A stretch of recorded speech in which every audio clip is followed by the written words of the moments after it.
Transportes especiales ACAR. Confianza en la vía, con sentido social.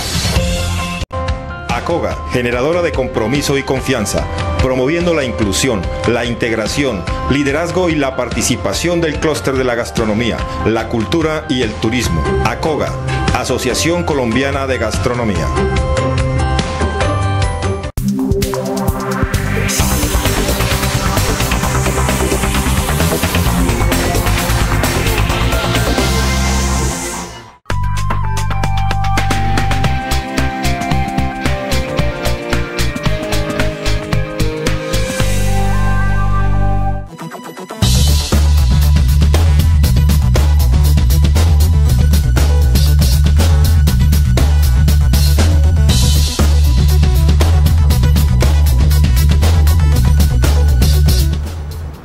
Amables televidentes, los saluda José Alberto Tejada Echeverry, presentándoles el programa institucional del Canal 2 informativo Nuestra Gente.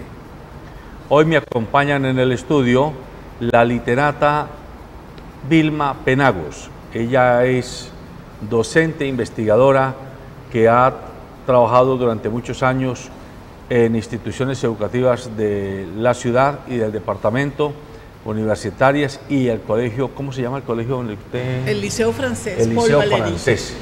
En el Liceo Francés y en la Universidad del Valle, en otras universidades como el ICESI, no sé si en la Javeriana también ha estado haciendo algún tipo de seminario, pero en todo caso es docente, investigadora con énfasis en estudios de género. Desde la literatura ella recupera esa perspectiva. Y María Eugenia Morales, quien es también pedagoga, y ha sido dirigente política desde hace muchos años, yo por lo menos la conozco hace muchísimos años. Ella ahora mismo está coordinando programas de denuncia de violencia sexual contra las mujeres en el marco del conflicto interno que se ha vivido en Colombia y, ¿por qué no?, también del posconflicto. Bueno, pues bien, a ella las he invitado para que conversemos sobre la violencia política contra las mujeres, pero por extensión la violencia en general contra la violencia. Es una violencia que puede ser simbólica, puede ser psicológica, puede ser económica, puede ser patrimonial, puede ser física, etcétera, y que es necesario poner en debate sobre la mesa de usted, de mí y de todos los colombianos que conformamos esta sociedad. En este momento en Colombia uno tiene contrastes. Por una parte, hoy el Poder Judicial tiene en 3 de sus cortes la presidencia de 3 mujeres. En la Corte Constitucional está Gloria Ortiz. En la Corte, en la Justicia, en la Jurisdicción Especial para la Paz está Patricia Linares. Y en el Consejo de Estado está Janet Buitrago. Son 3 abogadas, 3 expertas, magistradas, que están al frente del Poder Judicial, porque además de esas 3 ramas queda la Corte Suprema de Justicia y la Corte de la Judicatura, y ahí está el Poder Judicial en su cumbre. Pero de contraste, uno se encuentra con que en este fin de semana en Buenaventura encontraron el cadáver de una niña con visibles muestras de tortura y de violación, y también encuentra uno que a una docente universitaria, Luciana Cadaya, que entiendo es de origen español, profesora de la Universidad Javeriana, le han cancelado su contrato sin explicación alguna. Ella supone que la desvinculación de la universidad ocurre, uno, porque ella ha manifestado su apoyo al movimiento Colombia Humana, y ella aclara, al movimiento Colombia Humana, que no significa necesariamente apoyo personal a Gustavo Petro.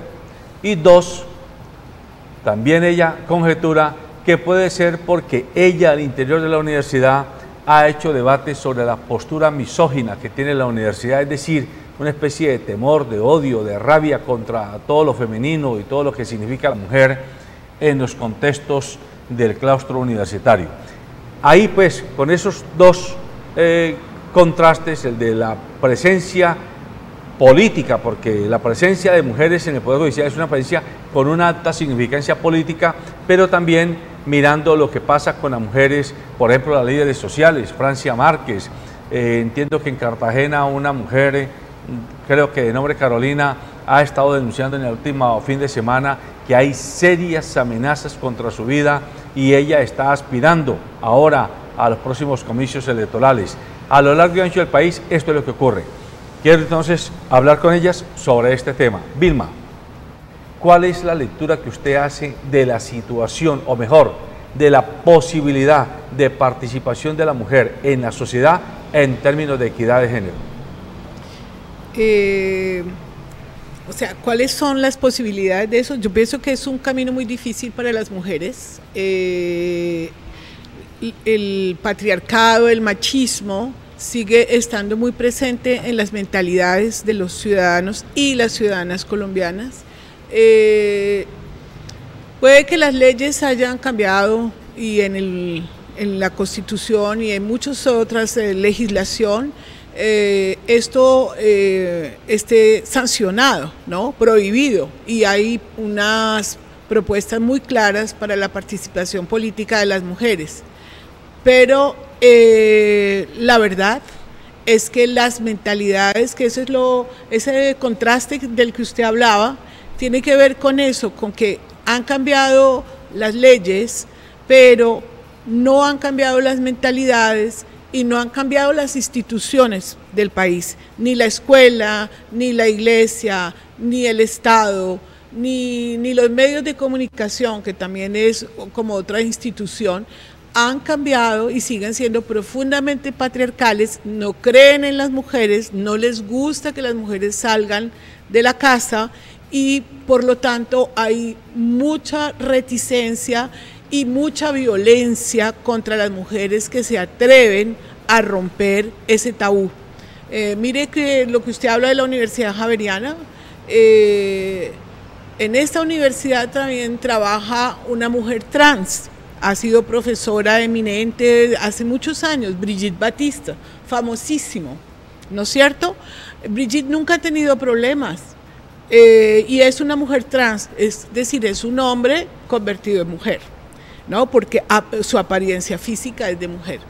Y en cambio una mujer que es una intelectual, una filósofa, que ha hecho una cantidad de investigaciones, que tiene semilleros de investigación, que ha participado en eventos internacionales, que produce muchos documentos, le cancelan el contrato porque ella se ha atrevido a tener una postura política independiente, libre, y eso no lo perdona ninguna institución educativa ni política. Entonces eso es lo que llamamos violencia política contra las mujeres, esa es una de las expresiones. Correcto. Carolina Sanín fue despedida de la Universidad de los Andes en el 2016 por una situación más o menos parecida a la que ha ocurrido ahora con la profesora Luciana Cadadia, y ella también ya se manifestó. Usted que está trabajando en este tema con tanta mujer líder social, María Eugenia, ¿cuál es su perspectiva frente a esta problemática? Bueno, yo creo que es importante contextualizar lo que ha significado el acceso de las mujeres a los espacios públicos. Eso tiene un costo social porque, como dice Vilma, en una sociedad donde el patriarcado, el machismo se expresa en todos los escenarios de la vida pública, las mujeres debemos enfrentar todas las situaciones de discriminación y de violencias que históricamente se han dado. Nosotros tenemos un marco legislativo, Colombia es de los países en América Latina que tiene los mayores desarrollos legislativos en materia de garantía de derechos de las mujeres.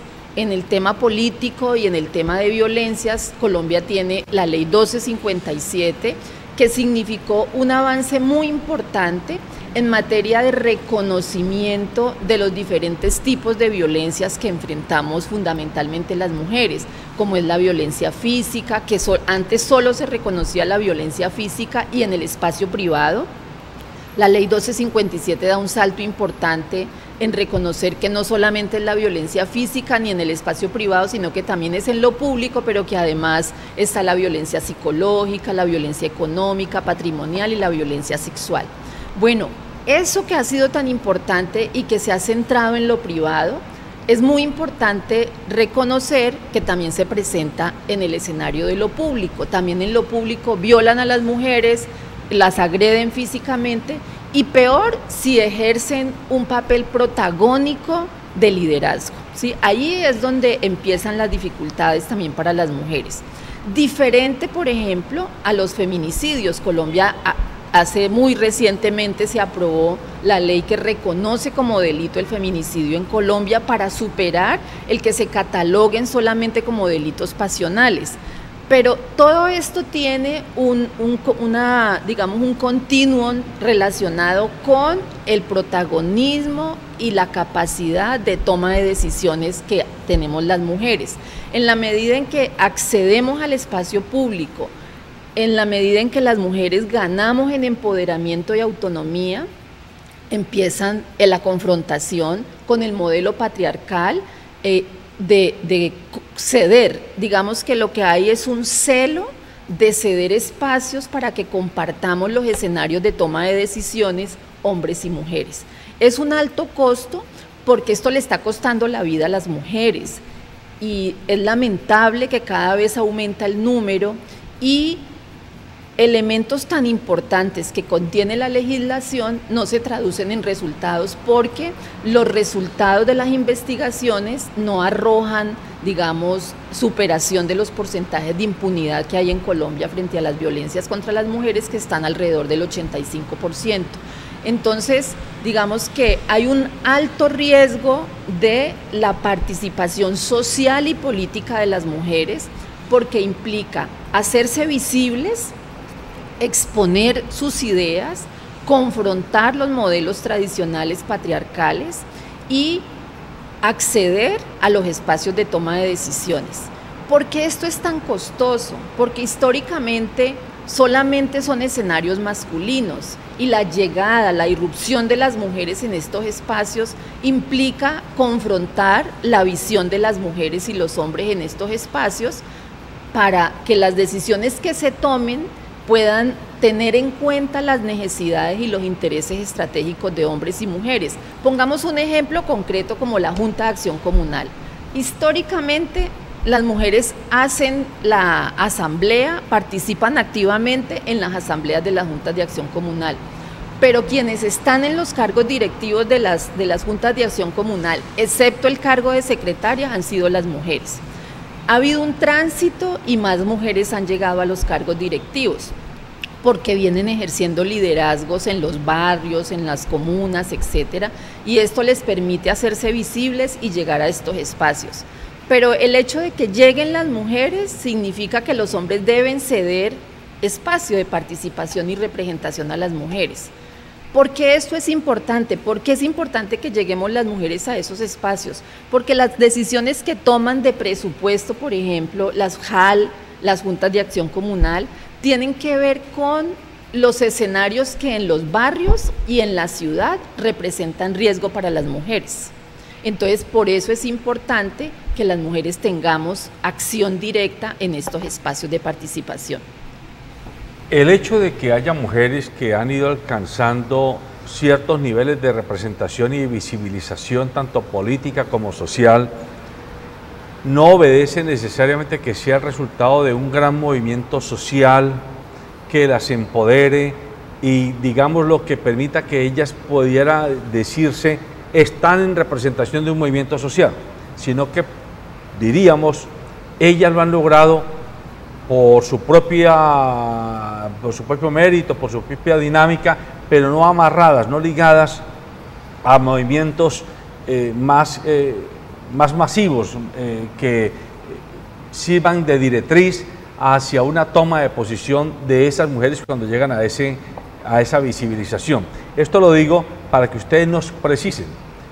Ver hoy en Colombia a tres mujeres presidentas de 3 altas cortes y ver a una mujer vicepresidente de Colombia, a uno le diría, a ver algunas gobernadoras, aquí en el Valle del Cauca tenemos una mujer gobernadora, a uno le diría, hola, pero entonces significa que las mujeres están cada vez alcanzando más niveles de protagonismo político y de visibilización social. Pero esas mujeres que llegan a esos cargos están desconectadas de lo que podríamos llamar el movimiento social de mujeres o no. Explíquenos eso. Pues yo creo que hay un elemento que no podemos desconocer. La vicepresidenta no es una representante del movimiento de mujeres, es la representante de un partido político y de su propia concepción de lo que representan las mujeres en este país, porque sigue defendiendo el enfoque familista, en donde las mujeres continúen en su papel tradicional. Entonces, digamos que nosotras no la vemos como una representante. Es importante que haya llegado una mujer a la vicepresidenta porque eso genera un precedente y es importante. Pero ella de alguna forma está representando a un sector de mujeres. Claro, también representa un sector de mujeres, pero no al conjunto de las mujeres, ¿sí? Y nosotros también debemos decir que muchas mujeres que están en diferentes espacios vienen de movimientos sociales de mujeres. Aquí hay organizaciones y movimientos muy fuertes que han hecho incidencia en diferentes escenarios, la Ruta Pacífica de las Mujeres, la Alianza de Mujeres, la Red Nacional de Mujeres. O sea, aquí sí hay muchos procesos organizativos que han logrado incidir en la política pública nacional y regional, incluso local. Uno podría decir en el Valle del Cauca, hoy tenemos un mecanismo de género que es la Secretaría Departamental de las Mujeres, que es producto de la incidencia política de las mujeres. Hay una política pública producto de la incidencia, hay oficinas de las mujeres en los municipios, política pública en varios municipios producto de eso. Sin embargo, debemos decir que lo que tú dices de que uno diría que la representación de las mujeres ya es muy grande, ¿no? No llegamos ni al 23% en la representación en el Congreso. De 1.109 alcaldías que se eligen en el país, en las elecciones pasadas se eligieron 130 mujeres. Y en el Valle del Cauca, a nivel nacional, de las gobernaciones, de las 32 gobernaciones, se eligieron 5 gobernadoras. Eso es un porcentaje muy bajo de representación política. A pesar de que tenemos la ley 1475 que obliga a los partidos a que haya el 30% en las listas de elección popular, pero ahí juega el imaginario colectivo del acceso de las mujeres a lo público. Mucha gente, incluidas hombres y mujeres, consideran que las mujeres no deberían estar en esos espacios, que esos no son espacios para las mujeres. Entonces todavía hemos ganado, no podemos desconocer, hemos dado avances, se han logrado acceder, pero todavía nos falta hacer un recorrido largo para que efectivamente las mujeres que llegan a los espacios de toma de decisión representen los intereses de las mujeres en esos espacios. Yo quisiera insistir en eso, porque el hecho de que haya una vicepresidenta no representa los intereses, como lo dice María Eugenia, de las mujeres. Entonces, que haya mujeres no es suficiente, porque hay mujeres que van a representar los intereses patriarcales, capitalistas, y en ningún momento van a representar los objetivos que tiene el movimiento social de mujeres, que es mejorar las condiciones de vida de las mujeres, tanto en la vida privada como pública. Entonces, el caso de las magistradas es claro, y hay estadísticas al respecto, que hoy día las mujeres tienen mejores resultados en los estudios académicos, son mejores administradoras, y eso es más una ganancia personal de ellas como profesionales, y que la ley por la que han luchado tantas otras mujeres, mujeres feministas y mujeres del movimiento de mujeres, les permite a ellas llegar a esos espacios, pero ellas personalmente no representan. Una cosa es ser mujer, una cosa es estar en un partido representando unos intereses políticos, y otra cosa es ser una mujer que representa los intereses de los movimientos sociales de mujeres y feministas que por muchos años han venido dando la pelea por la participación política de las mujeres. No es lo mismo y no se puede hacer una visión única de eso, porque realmente la participación política de la mujer sigue siendo muy pobre en todos los niveles, y además las mujeres que se atreven a participar en política, ya sea a los grandes niveles del país como las cortes y esto, tienen que someterse a unas formas de violencia terribles que las aniquilan en muchos casos, ¿no? Como el caso de Piedad Córdoba y esto. A ver, yo les pregunto a ustedes para que nos ayuden a clarificar. De una parte podría mirarse que eso que llamamos el movimiento feminista es un movimiento de reivindicación, es decir, abran los espacios que nosotras tenemos no solo derecho, sino capacidad de actuar en esos espacios. Pero por el otro lado, es una promesa de valor. ¿Qué quiero decir? Cuando una sociedad tan patriarcal como la nuestra abre los espacios o va abriendo paulatinamente los espacios a las mujeres, no solo, creo yo, lo hace presionada por el empuje de las mujeres, sino esperanzada en esa promesa de valor que tiene el liderazgo de las mujeres en esos espacios a los que van accediendo. ¿Cómo resolver o cómo mirar ese conflicto que puede terminar dándose cuando uno encuentra que mujeres, no sé si ligadas o no a los movimientos amplios de género, pero que terminan ellas haciendo un empoderamiento o bien en función de mantener el statu quo o bien lucrándose como cualquiera otro de las, asumiendo los patrones de conducta que los hombres con esta ideología machista y cultura machista que tenemos, pues han hecho del poder, que es para saco roto, para mi propia agenda y no para la agenda colectiva. Frente a ese tema, a mí me parece muy importante que ustedes lo expresen, lo puntualicen, porque, pues, a ver, uno oye que hay Merlano, uno oye situaciones donde hay mujeres comprometidas en grandes hechos nacionales que ofenden, llamémoslo así, la fe pública, que ofenden esa promesa de valor con el que muchos creemos la mujer debe actuar en esos frentes de liderazgo. Yo creo que es importante precisar lo que significa el patriarcado en una sociedad, ¿cierto? Históricamente lo que ha habido es una sobrevaloración de lo masculino y una subvaloración de lo femenino. Entonces, eso no significa que el patriarcado solamente está representado por los hombres.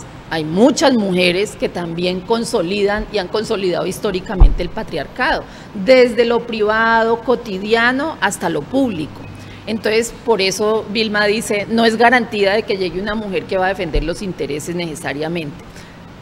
Transformar el ejercicio del liderazgo de las mujeres en estos escenarios implica una reflexión de lo que significa el femenino y el feminismo y su apuesta política. ¿Qué es lo que pretendemos? Permear esos espacios que tradicionalmente han sido masculinos con las miradas femeninas, que recojan los intereses, las miradas, las apuestas y las capacidades de las mujeres para que apostemos a una mejor sociedad en donde contemos todos y todas. Nuestra pelea no es contra los hombres, nuestra pelea es por nosotras, porque la sociedad sea mejor, porque incorpora la mirada de unos y otros. Entonces, ¿eso qué significa? Que muchas mujeres son atrapadas en ese juego del patriarcado, en todos los escenarios, privados y públicos. Pero, digamos, circunscribámoslo a la participación política. Los partidos políticos no apoyan las candidaturas de las mujeres porque los caciques no están dispuestos a sacrificar sus curules, arriesgándose con mujeres que son nuevas en el escenario de la política, ¿sí?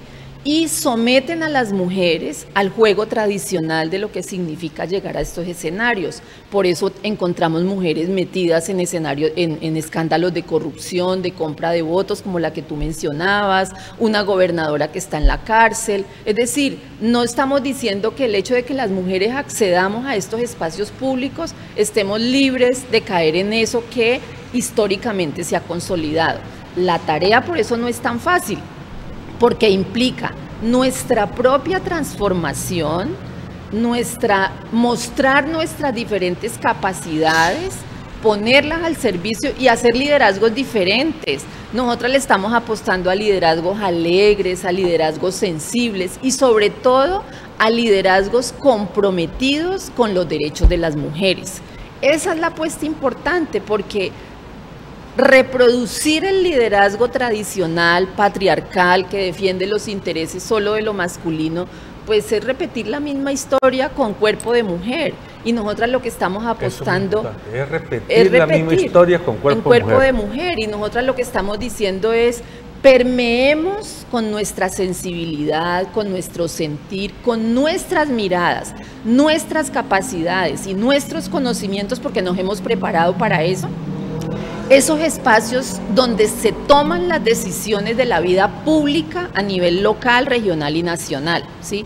Por eso es importante que lleguen más mujeres a las juntas comunales, a las juntas locales de administradoras locales, a los consejos municipales, a la asamblea departamental, a todas las instancias, porque es allí donde las decisiones que se toman afectan la vida pública de hombres y mujeres. Pero tradicionalmente la toman con la mirada sola de los hombres. Voy a poner un ejemplo muy sencillo. Miren, en las juntas administradoras locales, cuando se va a tomar decisiones sobre el presupuesto, a veces hay que decidir entre arreglar una cancha de fútbol e iluminar un parque público.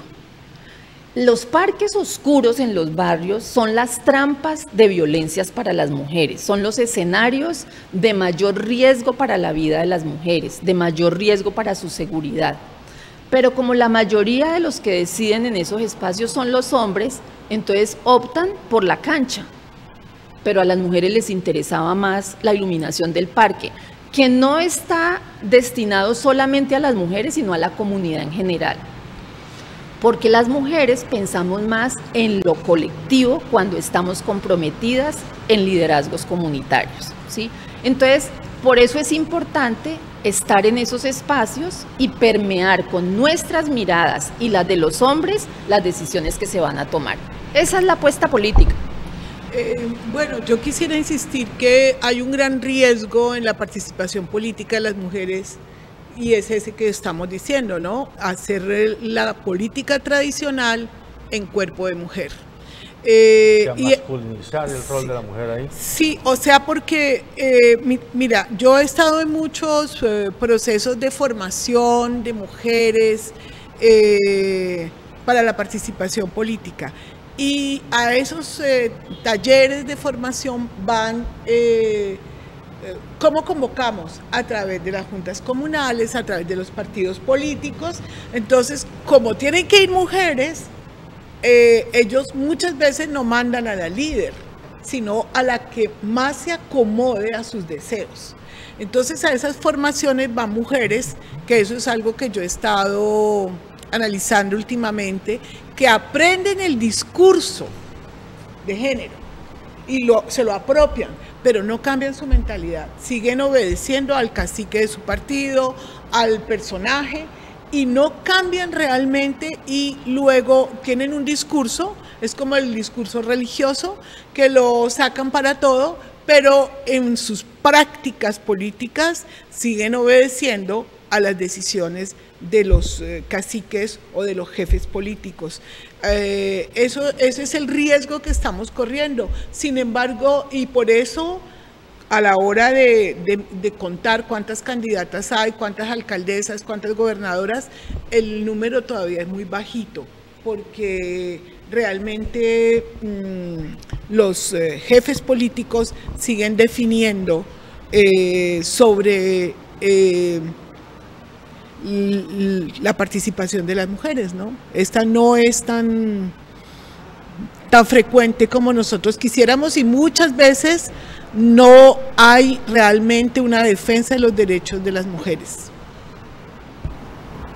Podríamos decir, pregunto a ustedes dos, que hay como dos grandes espectros. Uno, el espectro donde están las mujeres que no solo se apropian del discurso de género, sino que lo viven, lo interiorizan y hacen un liderazgo, digamos, lo más consecuente, y las que se lo apropian pero no lo interiorizan, pero que, digamos, que a esos espacios pueden acceder como que las mujeres citadinas.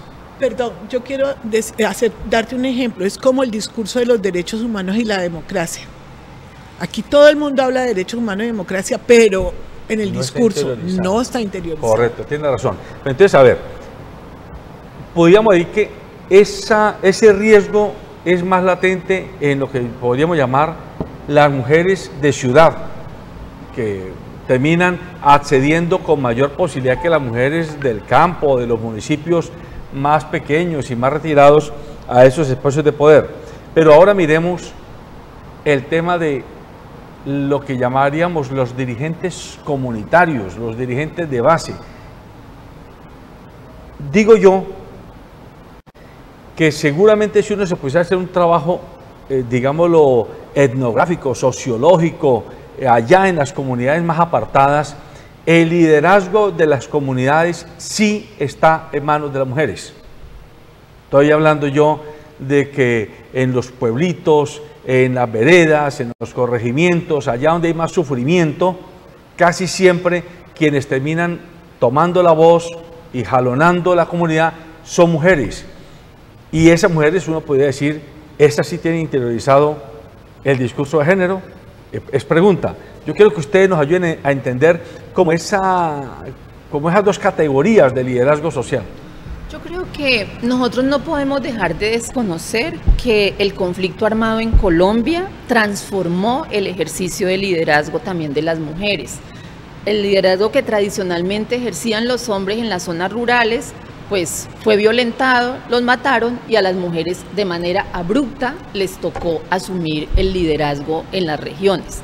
Sin embargo, son liderazgos más desde la reivindicación de lo comunitario, de que haya la escuela, el puesto de salud, y no necesariamente pensado desde la perspectiva de género. Porque ¿qué significa que sea desde la perspectiva de género? Que reconozcamos que hay unas brechas inequitativas socialmente entre hombres y mujeres que deberíamos transformar, y por eso trabajamos. ¿El liderazgo de Francia Márquez se inscribiría ahí? El liderazgo de Francia Márquez, ella lo hace como una mujer de pertenencia étnica en una reivindicación de temas ambientales desde una perspectiva política, y ella reivindica el tema de género también, ¿sí? Me parece que ahí hay un liderazgo integral, ¿sí? Porque combina varios factores, y de eso se trata, ¿sí? Pero es un aprendizaje complejo. Entonces, primero, ¿cómo reconocemos en los diferentes espacios urbanos y rurales que hay unas brechas que significan desventajas para el acceso a la garantía de los derechos de las mujeres en este país, ¿sí? ¿Representado en qué? En la participación política, que es minoritaria de las mujeres en todos los escenarios, representado en la brecha laboral. Por ejemplo, el porcentaje de desempleo generalmente tiene 5 puntos de diferencia, que es mayor el desempleo para las mujeres que para los hombres. Representado en los porcentajes de violencias. Voy a ponerte un ejemplo concretico. En el marco del conflicto armado, más de 8.400.000 víctimas, hay un hecho victimizante que se llama delitos contra la libertad y la integridad sexual. Hay alrededor de 27.000 víctimas de violencia sexual en el país en el marco del conflicto armado. El 90% de esas víctimas son mujeres. Es decir, ahí hay una carga en la vida de las mujeres que afectó su proyecto de vida. Y con la violencia de género en general, por supuesto, mayoritariamente, como lo ha publicado Medicina Legal y todas las instancias, las víctimas son las mujeres.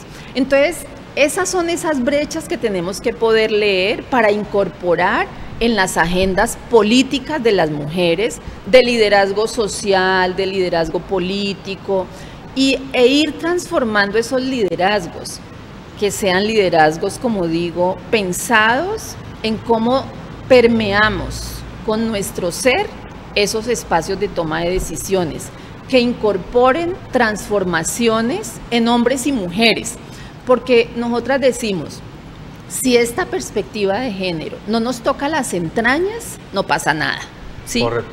Entonces, en ese contexto, Vilma, podríamos afirmar que ese debate del sector de ciudadanos colombianos y de dirigentes políticos que la metieron con toda por el famoso no, con el argumento de que era que la apuesta por la ideología de género era una apuesta no solo comunista, sino diabolizante, traumatizante sobre todo para los niños y las niñas del país, y de esa manera se desvirtuó una posibilidad que había en el marco de los acuerdos que se firmaron en La Habana para que comenzara el país a construir eso que ustedes llaman la interiorización del discurso de la equidad, porque todo lo que se debatió en La Habana,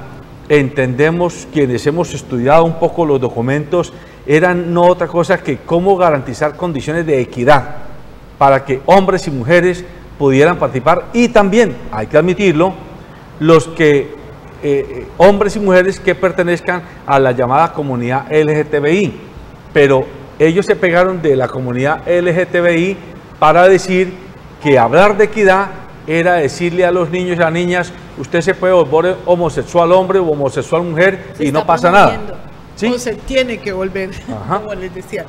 Sí, indudablemente que eso jugó mucho en esa oportunidad, y ha jugado mucho en muchas otras oportunidades en donde hemos hecho propuestas para que el país se vuelva más democrático, se respete más los derechos de toda la diversidad que compone esta nación.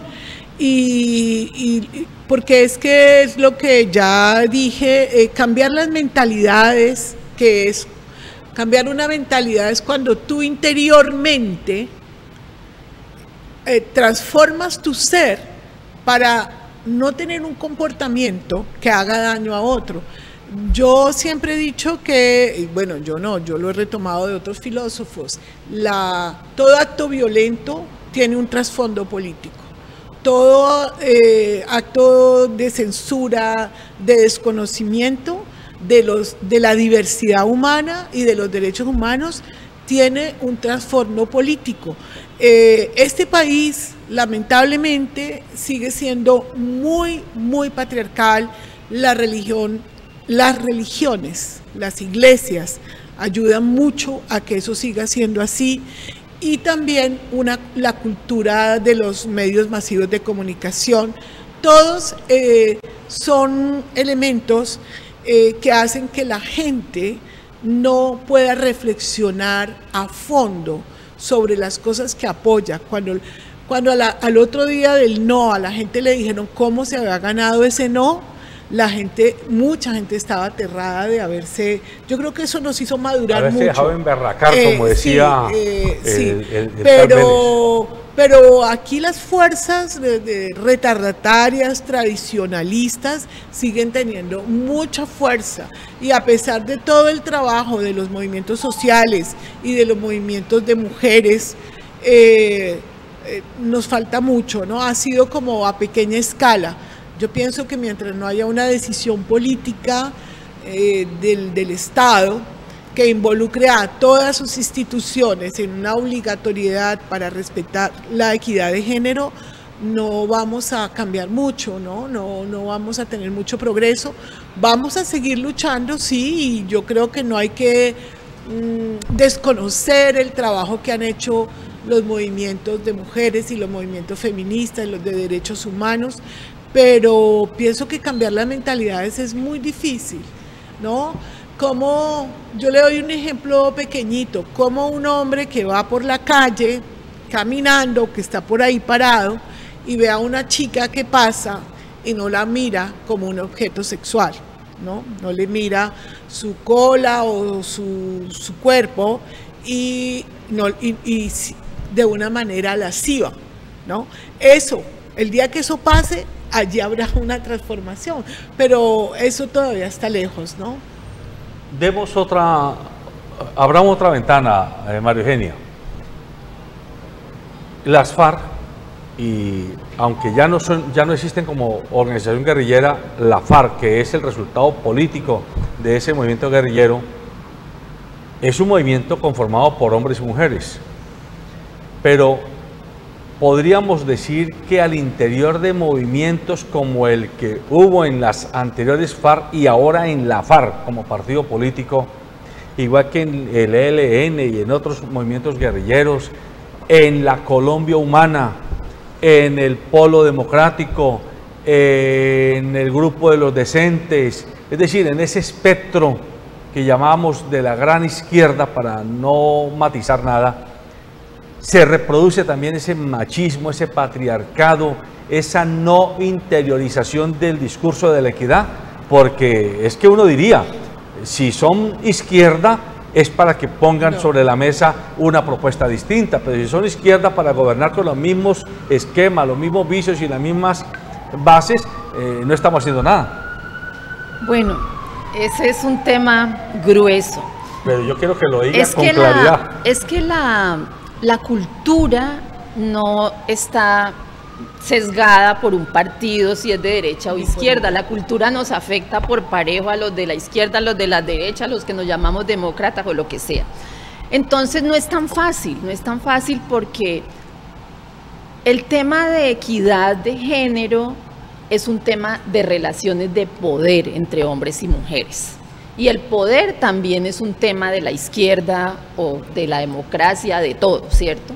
Entonces, es una lucha de poderes que se confrontan y no necesariamente hemos logrado que en la izquierda tampoco haya grandes transformaciones en este ejercicio del poder.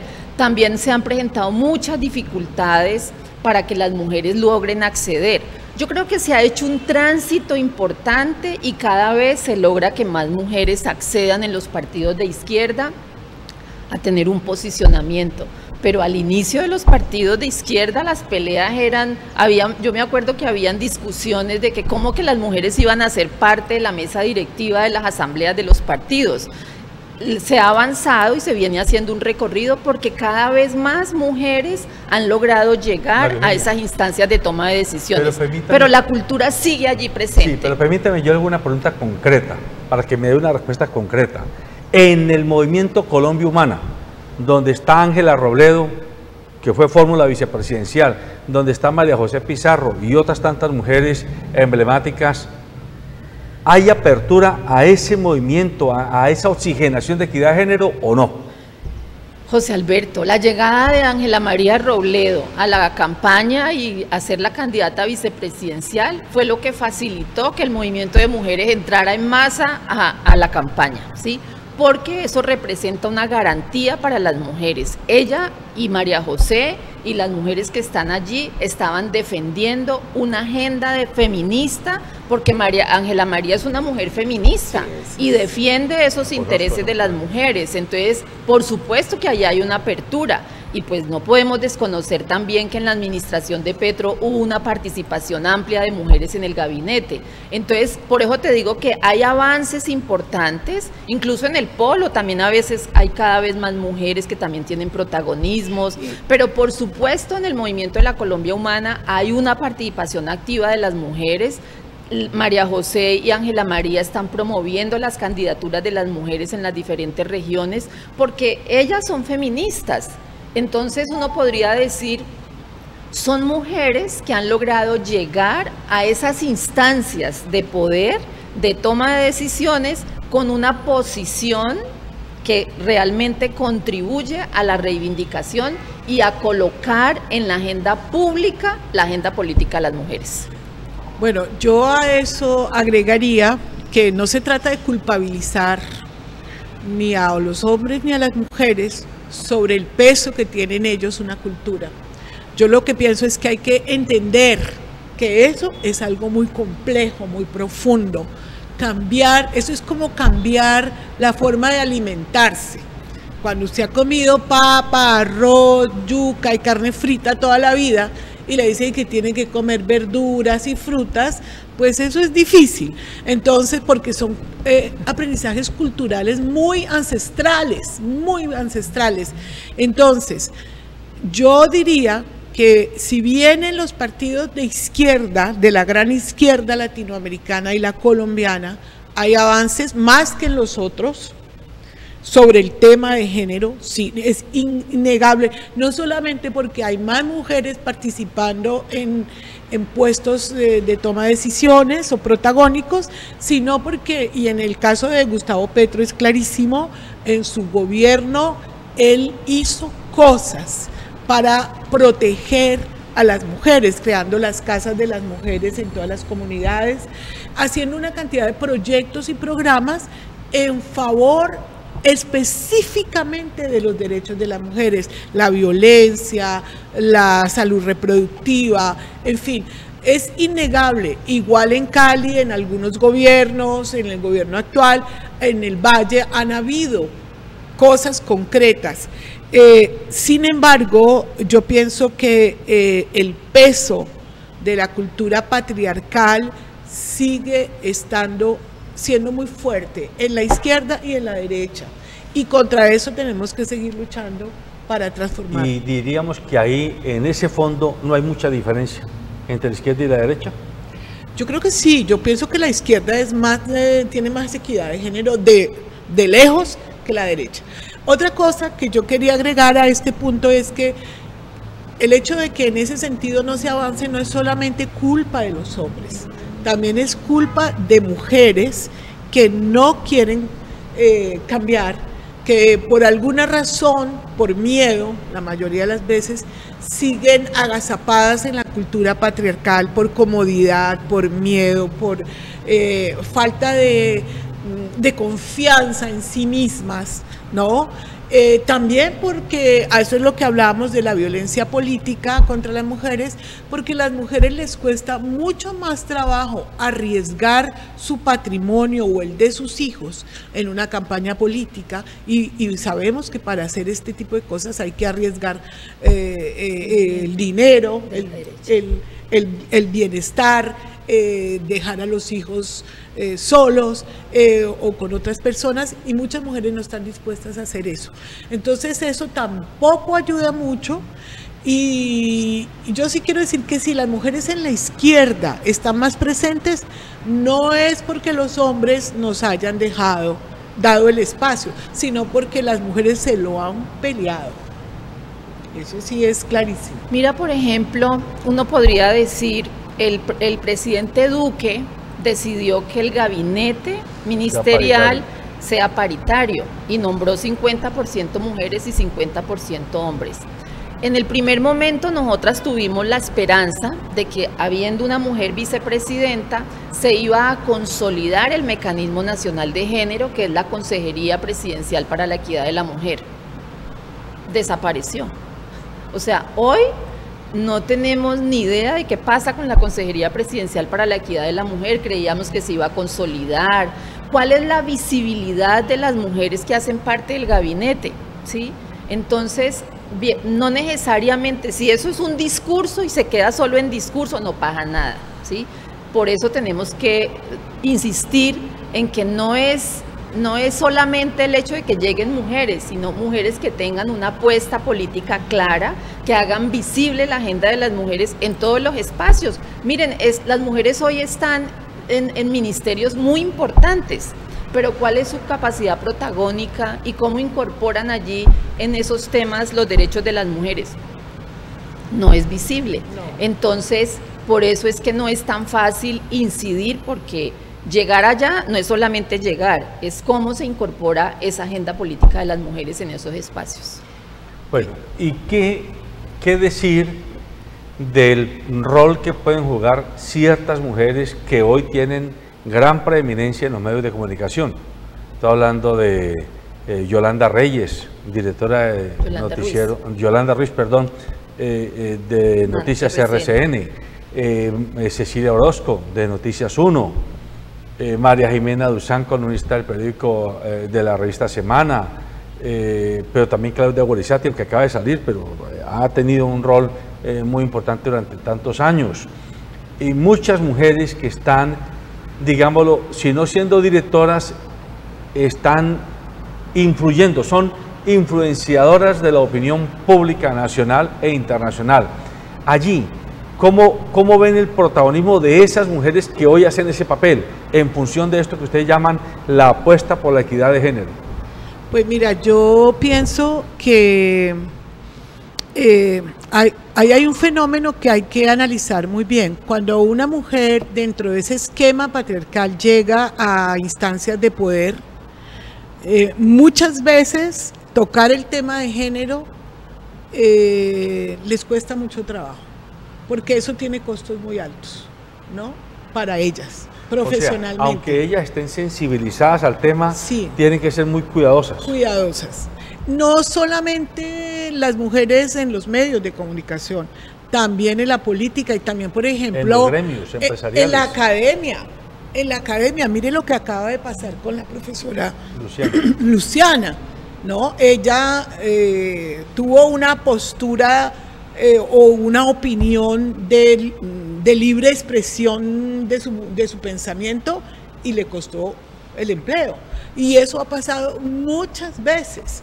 Entonces, mira, las académicas en las universidades del mundo entero, que hacen grandes investigaciones y grandes aportes a la ciencia de un país y a la literatura y a la historia, muchas veces cuando firman sus investigaciones no ponen su nombre propio, sino, por ejemplo, Vilma Penagos, ponen B. Penagos, para que no las identifiquen como mujeres, porque si las identifican como mujeres no las van a citar en otros textos, las van a discriminar. Ha habido muchas mujeres y mujeres escritoras que firman con nombres masculinos para poder llegar al público, para que no las escondan. Entonces yo sí pienso que tener posturas de género y de equidad de género tiene costos muy altos para las mujeres y muchas no se atreven porque representaría una pérdida para ellas. Otra cosa que yo quería decir es que si bien en este país hay muchas mujeres, ya el 25% en la política, hay académicas, creo que es casi el 50%, hay investigadoras, todo este tema no lo tocan, pero las mujeres feministas de este país, que hay muchas, no pueden tener ninguna posibilidad de llegar a instancias políticas de toma de decisiones o cargos administrativos de peso en este país. No lo logran. Cuando se declaran abiertamente feministas, eso es una barrera que les cuesta, que hay que asumir, ¿no? Pero es muy difícil. Pero yo sí creo que ha sido muy importante. Pero antes de que respondas, a lo que vas a decir, agrégale en qué países o en qué sociedades hay referencias del camino para donde debemos llegar. Yo creo que ha sido muy importante las periodistas que nombraste, porque han empezado a colocar en la agenda pública temas fundamentales y no se han quedado calladas frente a los feminicidios, frente a las discriminaciones y las violencias. Creo que ellas cada vez más logran colocar el tema en la agenda pública, que es muy importante, porque de lo que no se habla no existe. Hemos aprendido nosotras y ellas han logrado colocarlo como un tema de debate. Yolanda lo hace con mucha frecuencia, denunciando también discriminaciones que enfrentan por ser mujeres. Pero como dice Vilma, no es fácil. Ahora, hay países que lo han logrado. Suecia, por ejemplo, tiene temas de equidad de género que tienen que ver con todos los aspectos. Miren, en Colombia la carga del cuidado está en la economía del cuidado está en los hombros de las mujeres. Y mientras eso no se transforme, por supuesto, será más difícil para las mujeres acceder a los otros espacios. ¿Qué significa la economía del cuidado? Pues que las mujeres son las que todavía preparan los alimentos, cuidan los enfermos, los muchachitos, hacen el aseo y después se tienen que ir a trabajar, a estudiar. Todo eso limita y pone en una situación de marginalidad a las mujeres porque les pone muchas barreras. Los hombres no se ocupan de eso, por lo tanto tienen el camino libre. En otros países como Suecia, por ejemplo, entonces las mujeres y los hombres comparten las labores del cuidado, y igual como los hombres, las mujeres pueden estudiar, trabajar, porque también los hombres asumen parte del cuidado y las mujeres liberan tiempo para eso. Aquí todavía no. Sin embargo, no podemos quedarnos con la desesperanza. Yo creo que hay un balance que no es tan enriquecedor, pero muy importante. Hoy tenemos mujeres en el mundo de la política, en el mundo de las comunicaciones, de los medios de comunicación importantes, esas que tú nombraste, que son de resaltar, y otras. Tenemos mujeres en el mundo empresarial, que eso es muy importante, en los gremios económicos y en las empresas, y se ha demostrado en algunas empresas que contratar más mujeres significa mejorar los niveles de productividad de las empresas. Y hay empresas en Colombia que ya vienen haciendo ejercicios que permiten demostrar mayor rentabilidad cuando hay un acceso mayoritario o por lo menos del 50% de mujeres en labores específicas. Entonces tenemos en lo empresarial, en lo gremial, en lo político, en los medios de comunicación. Sin embargo, en la política. Sin embargo, constatando que cada vez logramos acceder, también debemos decir, todavía nos falta mucho, porque la cultura sigue teniendo un peso muy fuerte que limita y pone en riesgo la vida de las mujeres. Cada vez que una mujer toma decisiones, le cuesta la vida en los casos del feminicidio. Los feminicidios ocurren porque las mujeres deciden dejar a los maltratadores. Y el lema de los hombres es conmigo o con nadie, por eso las matan, ¿sí? Y las mujeres que acceden a lo público, que combinan el trabajo privado con lo público, pues son mujeres que en muchos casos son sometidas a situaciones de violencia simbólica, a violencia psicológica, por parte de los mismos hombres de la comunidad o sus compañeros o miembros de su familia, porque las tildan y las desacreditan de diferentes maneras. Así que es un ejercicio costoso, pero que igual nosotras tenemos que hacer, porque es la posibilidad de que la sociedad y la democracia se fortalezca, porque reconozcamos y aportemos nosotras nuestras miradas de desarrollo, de cómo es la política, de cómo es la economía, y porque cada vez nos preparamos para estar en los diferentes lugares. 2 minutos, pero yo necesito hacer esta pregunta a ustedes, que son educadoras ambas. FECODE tiene cerca de 400.000 docentes. De esos 400.000 docentes, ¿cuántos son mujeres? ¿Saben? Pues ¿La mitad? En este momento no tengo el dato, pero no, es más del 70%. Bueno, allá voy. En FECODE hay hay más de 250.000 mujeres docentes. La pregunta a ustedes dos, ¿y qué le dicen ustedes a esas mujeres? ¿Y ellas cómo pueden incidir? Ellas están todos los días con los niños y con los jóvenes de este país. ¿Cómo? Para cambiar este estado de cosas. Yo pienso que cuando te estaba diciendo que hay que transformar la cultura, digamos que los obreros y las obreras de esa transformación serían los maestros y las maestras. Pero para ello tendrían que pasar por un proceso de formación de lo que es la perspectiva de género, de que les haga transformar su práctica docente, y pienso que en eso estamos crudos, bastante crudos, sí. En los colegios públicos y privados, los privados peor, ¿no? Hay mujeres que en algún momento intentamos hacer un ejercicio sindical, no solo para el sindicato, pero también para la práctica docente, pero fue muy difícil.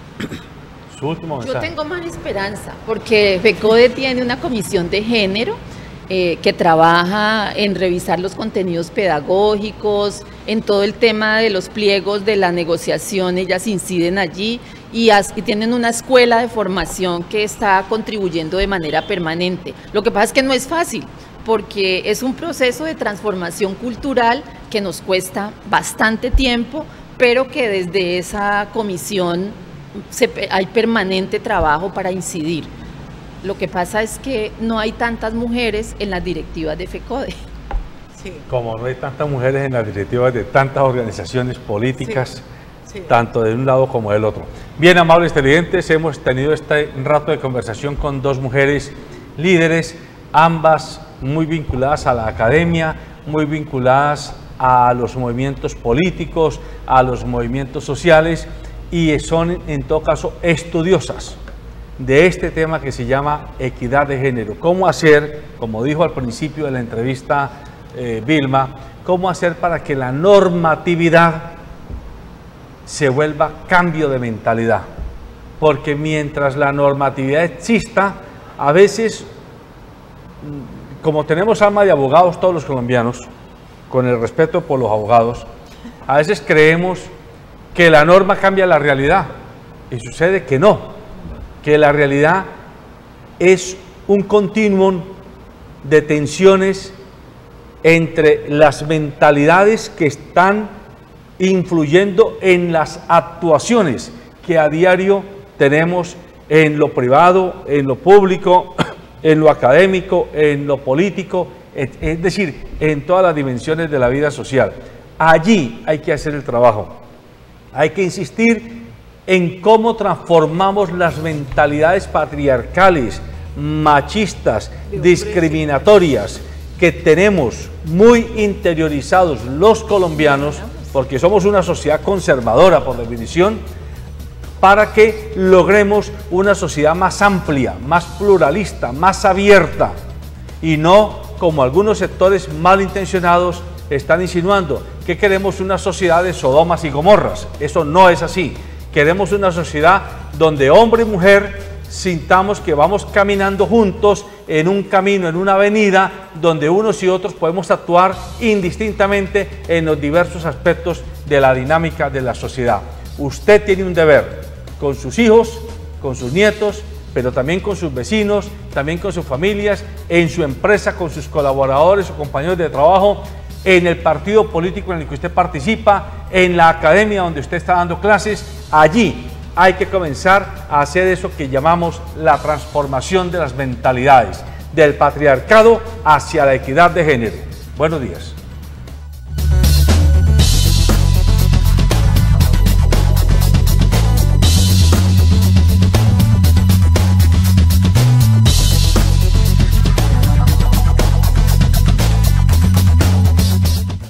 Transportes especiales a cargo. Confianza en la vía, con sentido social.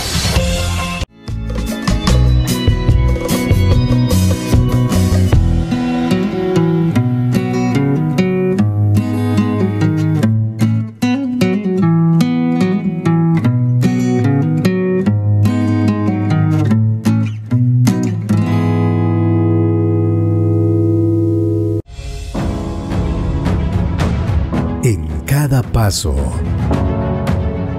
en cada día,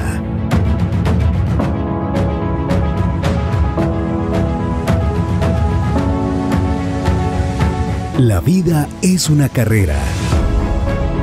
Córrela con comodidad. Fábrica de Calzado Rómulo. Más de 3 décadas comprometidos con el bienestar para tus pies. Corporación Cívica Daniel Guilar Secán. Formamos y producimos por Colombia.